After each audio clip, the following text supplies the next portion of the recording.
طه ما أنزلنا عليك القرآن لتشقى إلا تذكرة لمن يخشى تنزيلا ممن خلق الأرض والسماوات العلى الرحمن على العرش استوى له ما في السماوات وما في الأرض وما بينهما وما تحت الثرى وإن تجهر بالقول فإنه يعلم السر وأخفى الله لا إله إلا هو له الأسماء الحسنى وهل أتاك حديث موسى إذ رأى نارا فقال لأهلهم كثوا إني آنست نارا لعلي آتيكم منها بقبس أو أجد على النار هدى فلما أتاها نودي يا موسى إني أنا ربك فاخلع نعليك إنك بالوادي المقدس طوى وأنا اخترتك فاستمع لما يوحى إنني أنا الله لا إله إلا أنا فاعبدني وأقم الصلاة لذكري إن الساعة آتية أكاد أخفيها لتجزى كل نفس بما تسعى فلا يصدنك عنها من لا يؤمن بها واتبع هواه فتردى وما تلك بيمينك يا موسى قال هي عصاي أتوكأ عليها وأهش بها على غنمي ولي فيها مآرب أخرى قال ألقها يا موسى فألقاها فإذا هي حية تسعى قال خذها ولا تخف سنعيدها سيرتها الأولى واضمم يدك إلى جناحك تخرج بيضاء من غير سوء آية أخرى لنريك من آياتنا الكبرى اذهب إلى فرعون إنه طغى قال رب اشرح لي صدري ويسر لي أمري واحلل عقدة من لساني يفقه قولي واجعل لي وزيرا من أهلي هارون أخي اشدد به أزري وأشركه في أمري كي نسبحك كثيرا ونذكرك كثيرا إنك كنت بنا بصيرا قال قد أوتيت سؤلك يا موسى ولقد مننا عليك مرة أخرى إذ أوحينا إلى أمك ما يوحى أن اقذفيه في التابوت فاقذفيه في اليم فليلقه اليم بالساحل يأخذه عدو لي وعدو له وألقيت عليك محبة مني ولتصنع على عيني إذ تمشي أختك فتقول هل أدلكم على من يكفله فرجعناك إلى أمك كي تقر عينها ولا تحزن وقتلت نفسا فنجيناك من الغم وفتناك فتونا فلبثت سنين في أهل مدين ثم جئت على قدري يا موسى واصطنعتك لنفسي اذهب أنت وأخوك بآياتي ولا تنيا في ذكري اذهبا إلى فرعون إنه طغى فقولا له قولا لينا لعله يتذكر أو يخشى قالا ربنا إننا نخاف أن يفرط علينا أو أن يطغى قال لا تخافا إنني معكما أسمع وأرى فأتياه فقولا إنا رسول ربك فأرسل معنا بني إسرائيل ولا تعذبهم قد جئناك بآية من ربك والسلام على من اتبع الهدى إنا قد أوحي إلينا أن العذاب على من كذب وتولى قال فمن ربكما يا موسى موسى قال ربنا الذي أعطى كل شيء خلقه ثم هدى قال فما بال القرون الأولى قال علمها عند ربي في كتاب لا يضل ربي ولا ينسى الذي جعل لكم الأرض مهدا وسلك لكم فيها سبلا وأنزل من السماء ماء فأخرجنا به أزواجا من نبات شتى كلوا وارعوا أنعامكم إن في ذلك لآيات لأولي النهى منها خلقناكم وفيها نعيدكم ومنها نخرجكم تارة أخرى ولقد أريناه آياتنا كلها فكذب وأبى قال أجئتنا لتخرجنا من أرضنا بسحرك يا موسى فلنأتينك بسحر مثله فاجعل بيننا وبينك موعدا لا نخلفه نحن ولا أنت مكانا سوى قال موعدكم يوم الزينة وأن يحشر الناس ضحى فتولى فرعون فجمع كيده ثم أتى قال لهم موسى ويلكم لا تفتروا على الله كذبا فيسحتكم بعذاب وقد خاب من افترى فتنازعوا أمرهم بينهم وأسروا النجوى قالوا إن هذان لساحران يريدان أن يخرجاكم من أرضكم بسحرهما ويذهبا بطريقتكم المثلى فأجمعوا كيدكم ثم أتوا صفا وقد أفلح اليوم من استعلى قالوا يا موسى إما أن تلقي وإما أن نكون أول من ألقى قال بل ألقوا فإذا حبالهم وعصيهم يخيل إليه من سحرهم أنها تسعى فأوجس في نفسه خيفة موسى قلنا لا تخف إنك أنت الأعلى وألق ما في يمينك تلقف ما صنعوا إنما صنعوا كيد ساحر ولا يفلح الساحر حيث أتى فألقي السحرة سجدا قالوا آمنا برب هارون وموسى قال آمنتم له قبل أن آذن لكم إنه لكبيركم الذي علمكم السحر فلأقطعن أيديكم وأرجلكم من خلاف ولأصلبنكم في جذوع النخل ولتعلمن أينا أشد عذابا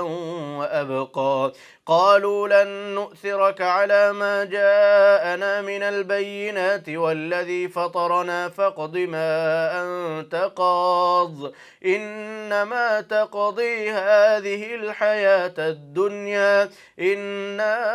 آمنا بربنا ليغفر لنا خطايانا وما أكرهتنا عليه من السحر والله خير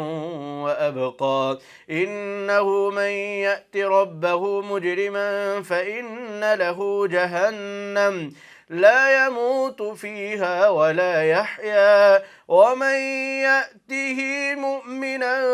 قد عمل الصالحات فأولئك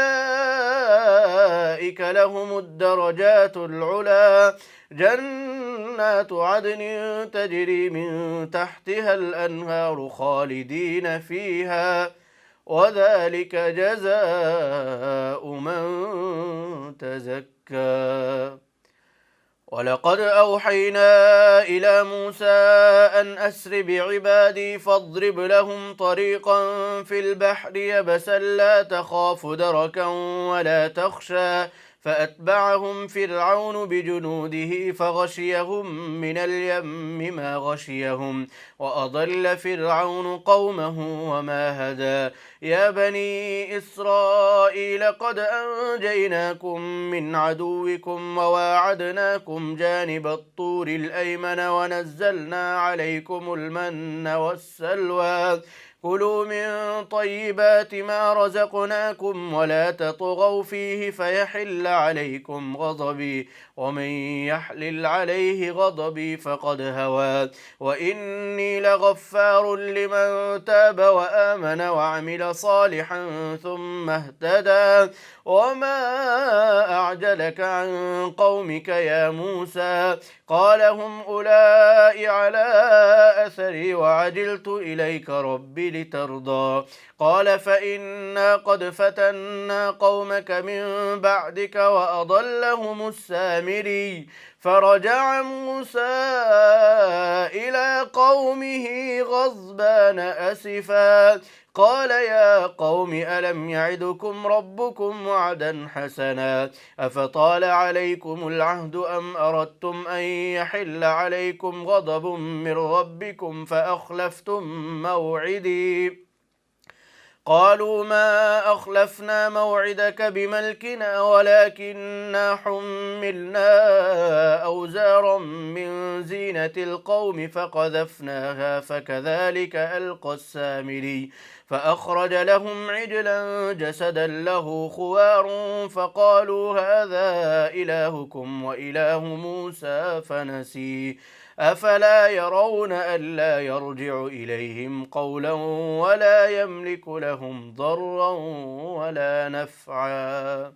ولقد قال لهم هارون من قبل يا قوم إنما فتنتم به وإن ربكم الرحمن فاتبعوني وأطيعوا أمري قالوا لن نبرح عليه عاكفين حتى يرجع إلينا موسى قال يا هارون ما منعك إذ رأيتهم ضلوا ألا تتبعني أفعصيت أمري قال يا ابن أم لا تأخذ بلحيتي ولا برأسي إني خشيت أن تقول فرقت بين بني إسرائيل ولم ترقب قولي قال فما خطبك يا سامري قال بصرت بما لم يبصروا به فقبضت قبضة من أثر الرسول فنبذتها وكذلك سولت لي نفسي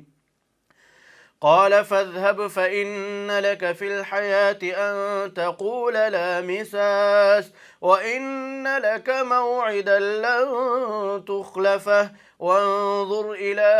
إلهك الذي ظلت عليه عاكفا لنحرقنه ثم لننسفنه في اليم نسفا إنما إلهكم الله الذي لا إله إلا هو وسع كل شيء علما كذلك نقص عليك من أنباء ما قد سبق وقد آتيناك من لدنا ذكرا من أعرض عنه فإنه يحمل يوم القيامة وزرا خالدين فيه وساء لهم يوم القيامة حملا يوم ينفخ في الصور ونحشر المجرمين يومئذ زرقا يتخافتون بينهم إن لبثتم إلا عشرا نحن أعلم بما يقولون إذ يقول أمثلهم طريقة إن لبثتم إلا يوما ويسألونك عن الجبال فقل ينسفها ربي نسفا فيذرها قاعا صفصفا لا ترى فيها عوجا ولا أمتا يومئذ يتبعون الداعي لا عوج له وخشعت الأصوات للرحمن فلا تسمع إلا همسا يومئذ لا تنفع الشفاعة إلا من أذن له الرحمن ورضي له قولا يعلم ما بين أيديهم وما خلفهم ولا يحيطون به علما وعنت الوجوه للحي القيوم وقد خاب من حمل ظلما ومن يعمل من الصالحات وهو مؤمن فلا يخاف ظلما ولا هضما وكذلك أنزلناه قرآنا عربيا وصرفنا فيه من الوعيد لعلهم يتقون أو يحدث لهم ذكرا. فتعالى الله الملك الحق، ولا تعجل بالقرآن من قبل أن يقضى إليك وحيه، وقل رب زدني علما. ولقد عهدنا إلى آدم من قبل فنسي ولم نجد له عزما. وإذ قلنا للملائكة اسجدوا لآدم فسجدوا إلا إبليس أبى. فقلنا يا آدم إن هذا عدو لك ولزوجك فلا يخرجنكما من الجنة فتشقى. إن لك ألا تجوع فيها ولا تعرى وأنك لا تظمأ فيها ولا تضحى. فوسوس إليه الشيطان قال يا آدم هل أدلك على شجرة الخلد وملك لا يبلى. فأكلا منها فبدت لهما سوآتهما وطفقا يخصفان عليهما من ورق الجنة. وعصى آدم ربه فغوى، ثم اجتباه ربه فتاب عليه وهدى. قال اهبطا منها جميعا بعضكم لبعض عدو، فإما يأتينكم مني هدى فمن اتبع هداي فلا يضل ولا يشقى. ومن أعرض عن ذكري فإن له معيشة ضنكا ونحشره يوم القيامة أعمى. قال رب لم حشرتني أعمى وقد كنت بصيرا. قال كذلك أتتك آياتنا فنسيتها وكذلك اليوم تنسى. وكذلك نجزي من أسرف ولم يؤمن بآيات ربه ولعذاب الآخرة أشد وأبقى. أفلم يهد لهم كم أهلكنا قبلهم من القرون يمشون في مساكنهم إن في ذلك لآيات لأولي النهى. ولولا كلمة سبقت من ربك لكان لزاما وأجل مسمى. فاصبر على ما يقولون وسبح بحمد ربك قبل طلوع الشمس وقبل غروبها ومن آناء الليل فسبح وأطراف النهار لعلك ترضى. ولا تمدن عينيك إلى ما متعنا به أزواجا منهم زهرة الحياة الدنيا لنفتنهم فيه ورزق ربك خير وأبقى. وأمر أهلك بالصلاة واصطبر عليها لا نسألك رزقا نحن نرزقك والعاقبة للتقوى. وقالوا لولا يأتينا بآية من ربه أولم تأتهم بينة ما في الصحف الأولى. ولو أنا أهلكناهم بعذاب من قبله لقالوا ربنا لولا أرسلت إلينا رسولا فنتبع آياتك من قبل أن نذل ونخزى. قل كل متربص فتربصوا فستعلمون من أصحاب الصراط السوي ومن اهتدى.